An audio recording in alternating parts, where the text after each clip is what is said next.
Hey YouTubers, everybody had a bunch of questions about the DC TV finale, so I decided to do a video ranking them all against each other, so just careful for spoilers if you haven't seen them yet. There's this long history of the CW DC shows teeing up what's going to be happening next season. They did a great job of that this season, so we have a pretty good idea of what's going to be happening and how each of the teams are going to be changing. But there's a new round of the Flash Ring giveaway. All you have to do to enter is be a subscriber, leave a comment on this video, and because we're entering the summer, make sure you let me know in the comments which of these shows you want me to do bonus videos for. Because obviously The Flash is really popular, but I know I always get requests for other shows too, but it's always hard to tell if everybody wants me to do a certain thing, so everybody be sure to follow me on Twitter because I'll do a lot of questions when I'm getting ready to do videos at the beginning of the day, like do you want me to do X, Y, Z? This is where that is. It's just a variation on my channel name. I'll add a link for that in the description. But let's start with The Flash. I've already done a couple videos about the finale, so I'll just spend a little bit of time on it. But overall, they're just teasing Barry Allen being lost to the Speed Force. He's gone to heaven, so to speak, so he's out of commission, and now Wally West is the main version of the Flash in Central City and Keystone. No need to worry, so even if Kid Flash starts calling himself The Flash, I still think that he's going to be in that yellow costume, because Kenyon Lionsdale, the actor, doesn't look super good in red, and Barry's going to be coming back at the beginning of the season anyway, so he'll be back to being the main version of the Flash, so it'd be really expensive for them to make a red costume to only use it once, unless he was going to go on to another TV show like Titans,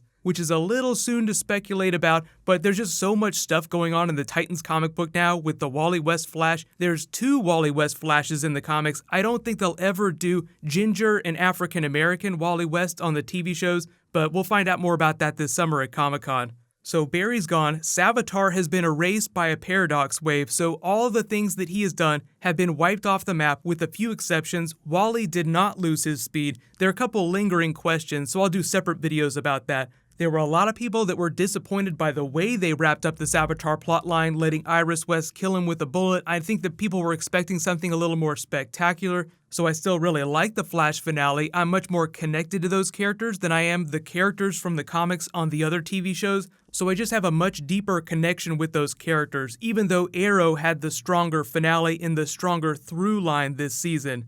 So overall, I give The Flash a B for their season. They did some really cool stuff, but they meandered through the first half of the season. They did their best to juggle all the big characters they introduced, but I think that was part of the problem, is they had so many huge characters from the comics, so many speedsters, that it was just really hard to give them all really meaningful storylines. So a couple of them, like Jesse Quick, Jay Garrick, kind of got written off the back half of the show. Like, you're really important for a couple episodes, then we'll never see you again. So a bit of a disappointment. I feel like they'll fix that with season 4. They've already teased who the villain is. It sounds like it's going to be DeVoe, but there'll be a lot of other villains that they'll bring on too. So get hyped for All Animal Suicide Squad and a bunch of new rogues. But moving on to the Arrow finale, probably my favorite finale from all the DC TV shows because it killed off a long-standing character and it brought back some of my big favorites in a really rewarding way and just let them wreck all over the screen. It was so much fun.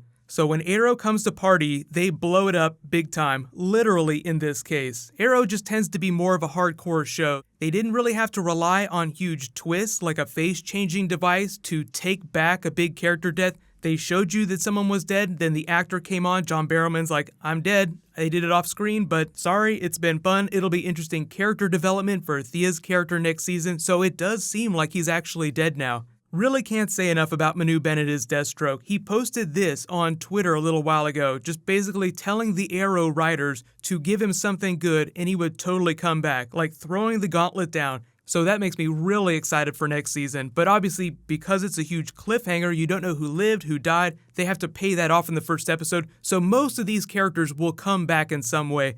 And I do not believe for a second that they would kill Deathstroke off screen, but a lot of people are speculating now that the mother of Oliver's child is dead, and they say that the theme of season 6 is going to be family, so William will be a much bigger part of the story than he has been in the past. Prometheus was a much stronger villain than Savitar and a much more rewarding one given how long Arrow's been on the air. There was so much more backstory and context to what he was doing and why he was pursuing Oliver, what his big villainous plan was. It was kind of like The Flash tried to do something like that too, only in half the amount of time that Arrow took to get there. So when Prometheus was showing Oliver all of his past sins, you just had so many more seasons, so many more dead bodies, so many more WTF moments to get thrown back in his face. And it meant so much more for the character. So the culmination of that in the finale, the resolution, was just a solid A. And I think everybody in general is just way more hyped up for season 6 than they were going into season 5 after season 4.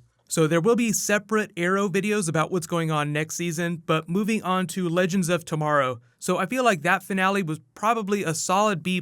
It was a really fun show. They tried to have as much fun as possible, just jumping around space-time. Reverse Flash, the Legion of Doom were amazing as villains. I feel like they made the season. The writing for the Legends hero characters was way better. Heatwave was much better this season, but I feel like the villains are always a little bit more fun just because they can do anything. There's almost no rules when you're a villain. They went up against the Black Flash, so it was so much fun to see one of my favorite characters, Eobard Thawne, be one of the focal points for this season. Hopefully he'll come back to the Flash TV show very soon, because right now he is also in Speed Force heaven. Solid B+ episode just because at times it was all over the place. But finally, Supergirl. So this is a show that is actually way bigger than a lot of the other shows. They do galactic stuff. They had this big alien plotline. They did a much bigger version of the 4-way crossover storyline where Daxam invaded. Welcome to New Daxam. So if you've read the New Krypton storyline, they basically did a version of that using the Mon-El character, tease all kinds of big things like War World,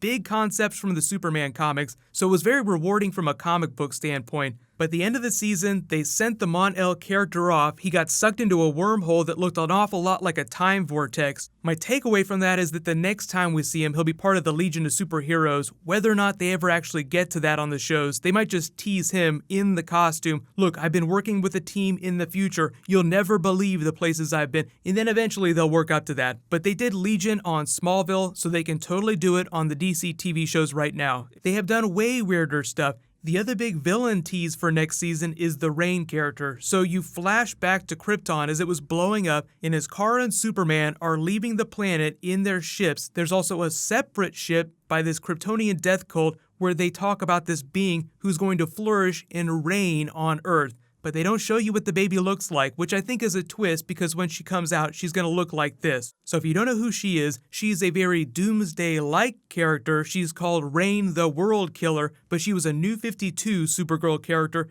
They never really got around to fleshing out her backstory too much, so the TV show's probably going to take a few liberties, but she's basically a Doomsday-level challenge for Supergirl that's very specific to her character. So it's not like they're borrowing a Superman character. This is straight out of the Supergirl comics. It was so much fun seeing Terry Hatcher. Kevin Sorbo came on, that was crazy. And then they brought Linda Carter on. So they bring it big time, but because I'm not super connected to those characters, not nearly as much as I am to the characters on Flash or Arrow, I still gave the finale a solid A- just because they did so many big things. But just ranking them all, I still feel like Arrow probably had the best finale, the biggest payoff.